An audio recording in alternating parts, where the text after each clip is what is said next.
This is Conversations in the Clinic. I'm Dr. Kelly. I was on a podcast the other day with a former patient whose podcast is called Who Calls You Healthy? Or Who Says You're Healthy?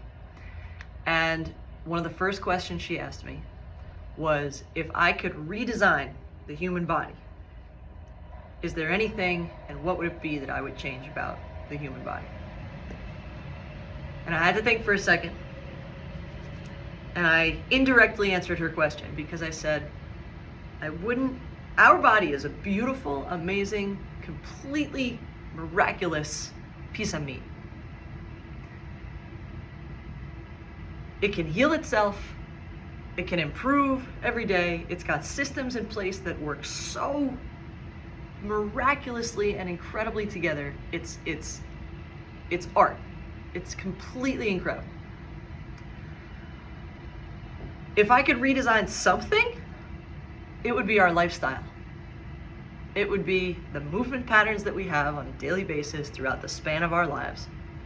And it would be the food that we eat, and it would be the stress that we manage, and it would be the number of hours and the quality of our sleep, which were all beautifully designed by our Creator, whoever you want to believe that to be.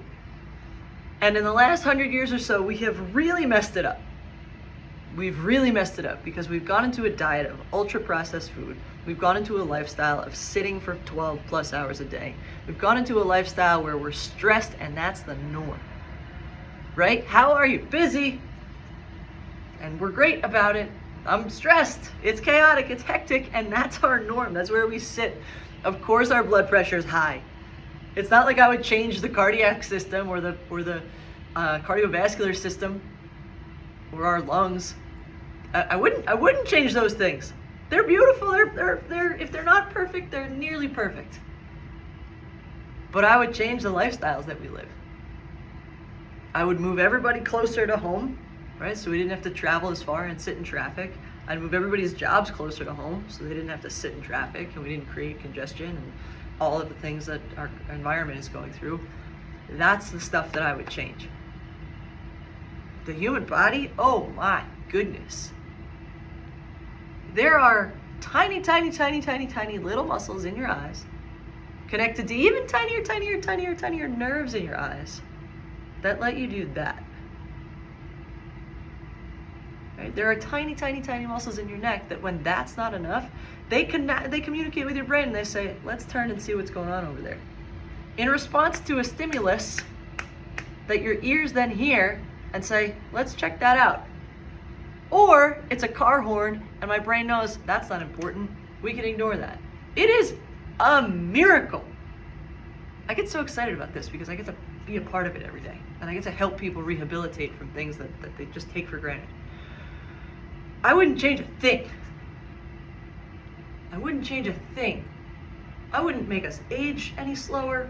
I wouldn't change a thing. I'd keep the gray hairs. I'd keep the wrinkles.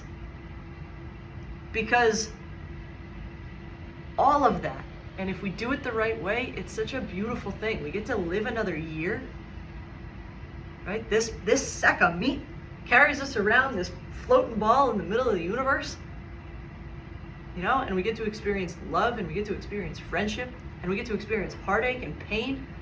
Like, I wouldn't change a thing about being a human being. What I would absolutely change is the environment that we've created ourselves, especially in the Western world and in the United States, that basically looks at all of the miraculous things that happen in the cells in a body and says, figure it out. You need sunlight? Nope. Here you go. Here's your artificial lights. You need good whole foods? Well, you got to get your kid to soccer practice, otherwise he's not going to be the best in the town anymore. So here's fast food and convenient food, right? And we'll make it super cheap so that you can buy a bigger house that you can fill with fewer people and less family. I wouldn't change a thing about the bodies that we're born into. They are absolute miracles. What I would change is the lifestyles that we've put them through for the last 100 years.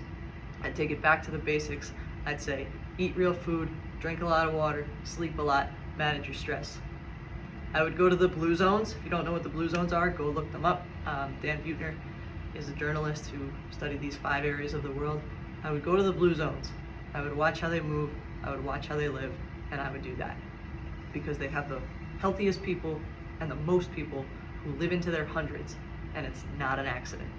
It is a lifestyle-based decisions that they make every day. They climb hills, they squat to go to the bathroom, they sit around on the floor. That's what I would change. I appreciate you. Thank you for spending some time and your attention with me today. Keep moving, keep getting better every day.